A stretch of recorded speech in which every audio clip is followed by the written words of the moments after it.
At the end of the First World War in 1918, Germany was bankrupt. It had surrendered some of its most valuable areas. It was humiliated and hated, and all after a war which 7 million Germans were killed or wounded. But in 1918, when the First World War ended, Germans were divided about who to blame for the disastrous state of their country.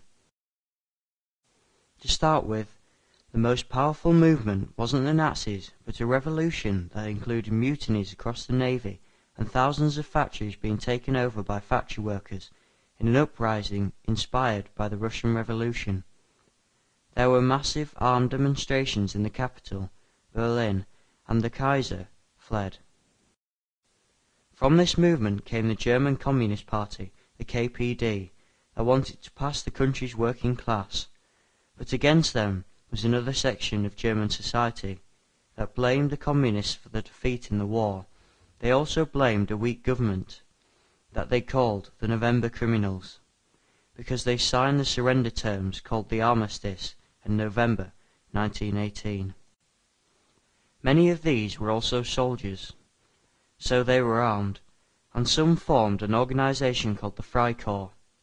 They fought the communists and opposed an uprising in 1919 led by revolutionaries Karl Liebknecht and Rosa Luxemburg, who were later murdered. During the next 15 years, the battle for control of Germany took place. So in 1920, a right-wing politician called Wolfgang Kapp tried to take power with a section of the army, with the aim of bringing back the Kaiser, but was prevented by a general strike. And to make things even more chaotic, national terrorists managed to assassinate 356 politicians. The government at this point was called the Weimar Republic, and had actually been set up in 1919 to create a stable Germany.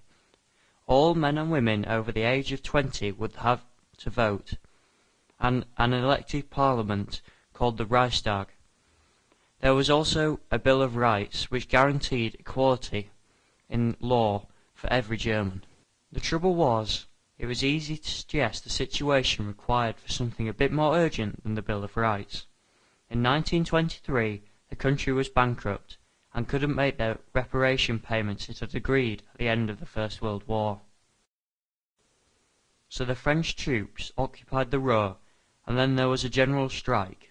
The striking workers still needed to be paid, so to get around this problem, the Weimar government printed off paper money to pay them. The strike also meant there was a shortage of goods.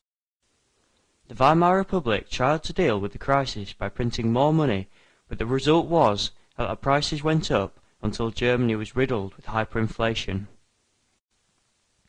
This meant that a loaf of bread, which in January 1923 cost 250 marks, in November it cost 201 billion marks. Prices went up so much every day that unions would have to agree a wage deal for the morning, then at lunch negotiate a much higher wage for the afternoon. Eventually, it took so much money to buy anything, there were stories of people using wheelbarrows to carry money to the shops. In this chaos, the Communist Party grew strong enough to take over the occupied Rhineland, and a new party grew that blamed all the problems on the communists, the trade unions, and on the Jews. The founder of this party was Adolf Hitler, and his party was called the Nazis. Hitler's strategy was to recruit from two key sections of society, small businessmen and the unemployed.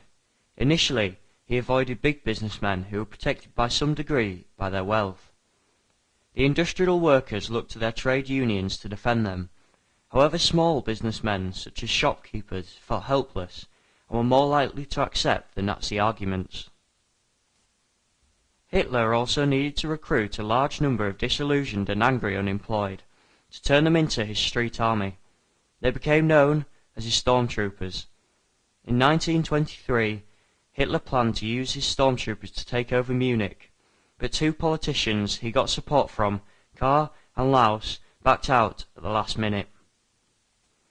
Hitler then stormed into the beer hall where Kahr and Laus were speaking, and with 600 stormtroopers he pointed his gun at them and ordered them to support him.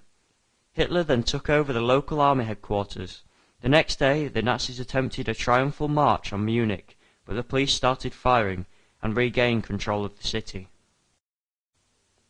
Hitler was later arrested and sent to jail, where he spent his time writing a book called Mein Kampf.